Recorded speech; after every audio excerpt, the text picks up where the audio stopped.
In this video, I'm going to show you step-by-step instructions on how to replace the front screen and the back cover on the Samsung S20.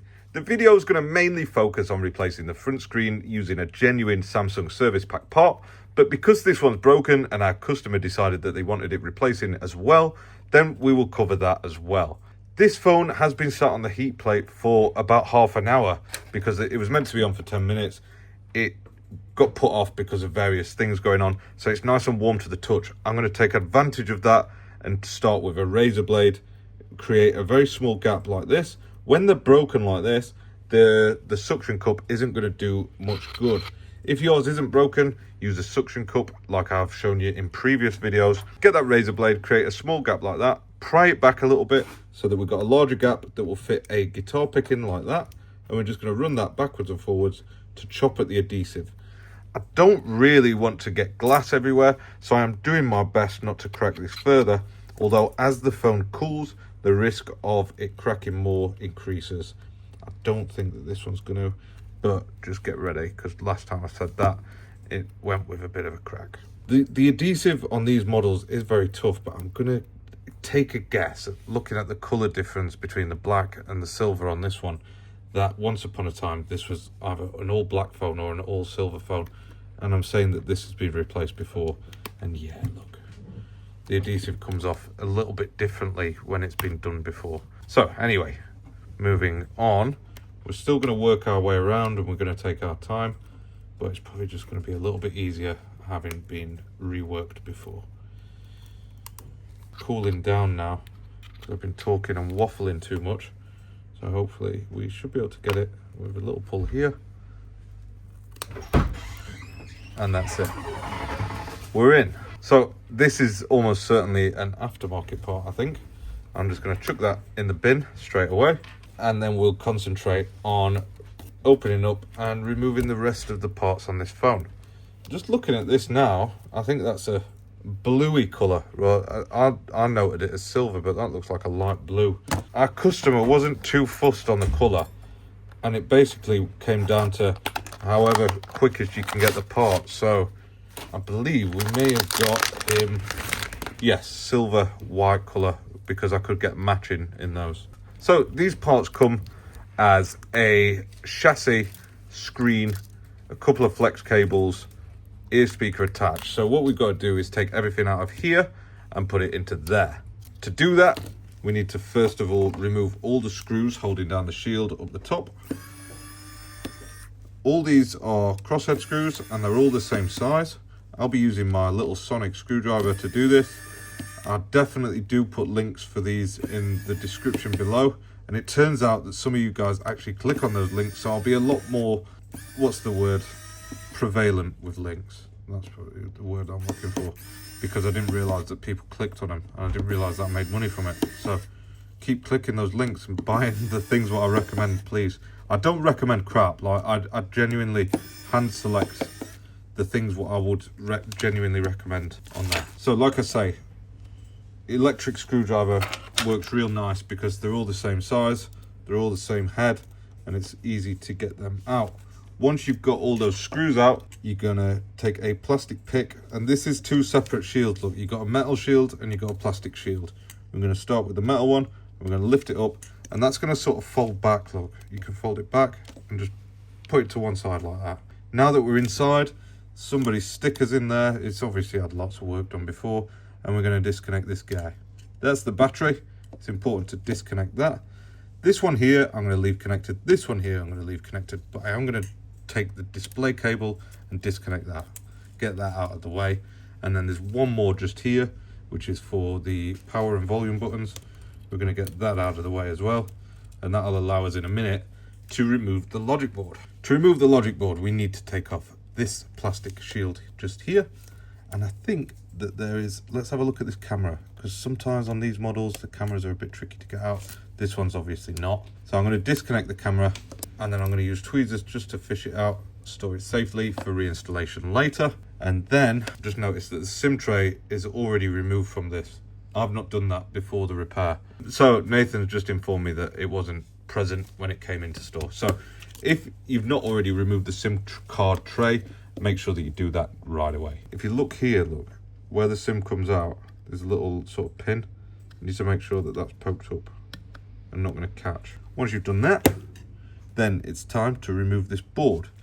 Before we can do that, there is one more screw, and there is also one more connector that's connected, which is just here. Get those out of the way, and now we can safely remove the board. I was a bit premature there, sorry. Getting carried away. I used that little spot there where we took the camera out, and I've just got a plastic spudger, lifting it up very carefully. Now remember how I said I don't disconnect these? That's because taking these off, reconnecting them can put pressure on these connectors what look like that. Obviously this one has to be replaced and removed, but these ones, it's not essential to touch them. And especially for DIY repairers who aren't used to pushing these in and disconnecting them, there is a risk that you could damage them during reconnection. So the best way to minimize the risk is by not doing it at all. So we're just going to leave them connected, and then we're going to start working down on the bottom half of the phone. So let's move down there. I'm going to fold that back over, and then we've got all these screws that we need to remove now. I think there's about 5 or 6 down this bottom area. Let's get those out of the way. And it'll make more sense why I left those other cables connected in a moment. These are the same size as the screws we removed from the top, so they can be mixed up with them. It doesn't matter because they're all going to have a hole to go in at the end. Now, same again, plastic spudger. Usually what you'll find with these Samsung is that there's the little arrow. There's a small arrow there. That's a prying point. It's a place where it's safe to poke a spudger and lift it up. So I just pry on that corner, and then it lifts up. You can see that there's glue on this. We don't like glue, but somebody else has put that there. Yucky. So that removes the plastic cover and loudspeaker assembly. It comes alongside. I don't bother disconnecting or untaping that because it all comes as one piece, and we can take it out as one piece like that. We have got 1, 2, 3 more screws holding down the subboard on this one. So let's go ahead and get those 3 out of the way. They are a slightly different size to the other screws we took out, so keep them separate. Now, remember that I said that I'm going to leave these connected. I'm going to leave these connected at the bottom as well. Like I said before, minimize the amount of wear that we put on the connectors, minimizes the risk of damaging anything at all while we're doing the repair. So I'm just lifting up at that point with the plastic spudger, and then I'm going to hook it in this little hole here, and then it should come out like that. It was a bit springy, a bit aggressive, but it's out. The rest of the board will come with it, and we can take it out all in one. We can put that back into our new chassis after we've put the battery in there all in one. We've just got a couple more things that we need to remove from this frame before it's ready to go into another one. And first one is this little thing here. This one is not stuck down very well because it's been removed before and it's not stuck down too good. So you might find that there'll be a bit of adhesive holding that down, usually around this area, and it probably won't be as easy as I've just made it look to remove it. If you're having trouble, warm it up with a heat gun or a hairdryer and it will make it a lot easier to remove. Same goes for this guy down here. Let's see how easy this is to get out. Usually these aren't hard anyway. This is the vibration motor, and there's a little point at the bottom here where I poked my tweezers just there that makes it pretty easy to get out, and you just pry on it and it should lift out looking something like that, and usually the adhesive sticks to it and it can be reused. Finally, we've got the battery. Now this goes one of two ways because it's obviously something has been done to it before. It looks like it was 86% last time somebody tested it. And what we're going to do, we're going to drop some isopropyl alcohol around all 4 edges of that, and then we're going to use our magic suction cup, stick it on there, and this is where we find out how well it's been stuck down before. It's good news because it's not being stuck down very well. Brilliant. So what you're going to find when you remove that battery, there might be some wrinkly bits like that. Just get your plastic guitar pick and put some pressure on them, iron them out sort of thing, make them look like that. That's fine. That's ready to install into our new frame as well. As for this old frame, everything that we need out of there is out of there. Keep hold of it whilst you're doing the repair, but this can be disposed of whenever you're ready to get rid of it. So back to our new part. We're just going to have to take the films off there, and then we're going to start rebuilding this. We have got a battery adhesive. It's a genuine Samsung service pack part. These cost about £2, including VAT, and it's advised to get one when and if you can. So there's lots of videos where I've made where I don't have one. that's fine as well, because sometimes we just can't get them. I'm going to stick this onto the back of the battery because I've peeled off the wrong part of the peel, obviously. So it's going to stick somewhere like that. Put some pressure on it. And I'm going to be careful not to ruin it because, like I say, I don't want to chuck 2 pounds down the drain. And then secure it in there. Put some pressure on it. Rub-a-dub-dub. Vibration motor. Pop that in there. Make sure that it's secured down. So I'm just going to put a little bit of tape on there. Little tiny bit of tape. And that's before we pop this little sensor on there. I think it's like the ambient light or proximity sensor. It looks through the screen and it's taped down now. It's not going anywhere. So it's got the volume buttons, we've got the battery, and we've got the display connector. That means that we can now place our board in. The best way to do this is to make sure this is out of the way because you don't want to crush that underneath the board. And then slide it in from the top. And then in like that. That's it. It's in. Just make sure that it sits nice and flat. If it looks like it's sticking out, then it's probably because there's an obstruction somewhere. Take it out, have a look at it, and try again. Front camera now. With the front camera, what I recommend is sliding it in, drop it in like that, and then connect it up just like that. Let's connect this display cable now. Just have to plug it in. It's real simple. Lego bricks stuff. Easy. Don't forget that there was one screw that was securing this motherboard down just there. That can be re-secured down now.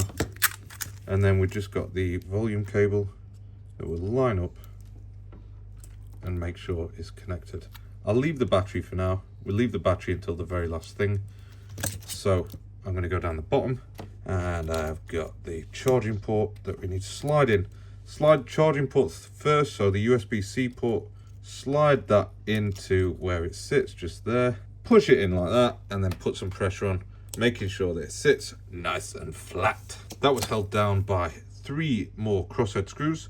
They were the slightly smaller ones than the main ones. So go ahead and get those secured now. This is all coming together real nice and we're nearly at that finish line where you're gonna have a nice shiny repaired phone. So those 3 are reinstalled. We'll go ahead now and re-secure the loudspeaker. So make sure that that sits in nice and flat again. And then you've got the 5 crosshead screws that hold that in place as well. Starting off with this one. And then if you found this video helpful, let me know what you think in the comments below. If you found it unhelpful, if I've spoken too fast, if you've got some criticism for me, leave a comment below. I always read them. I don't always reply, and I apologise. But there we go. That is life. Those 5 screws are in. Reconnect the battery now. We'll go ahead and re-secure the plastic cover up the top. And it looks like I carried a screw out with it. If you ever feel like something doesn't feel right, just stop, check what you're doing, and just investigate it. Like that didn't feel like it was sat flat. When I'm looking back at it now, it's just because there's a raised part of that little bit there. But it just felt like it wasn't sitting down properly. But yeah, it's always good to practice those techniques because if something breaks, it's your fault if you're repairing it and you don't do anything about it, isn't it? Naif.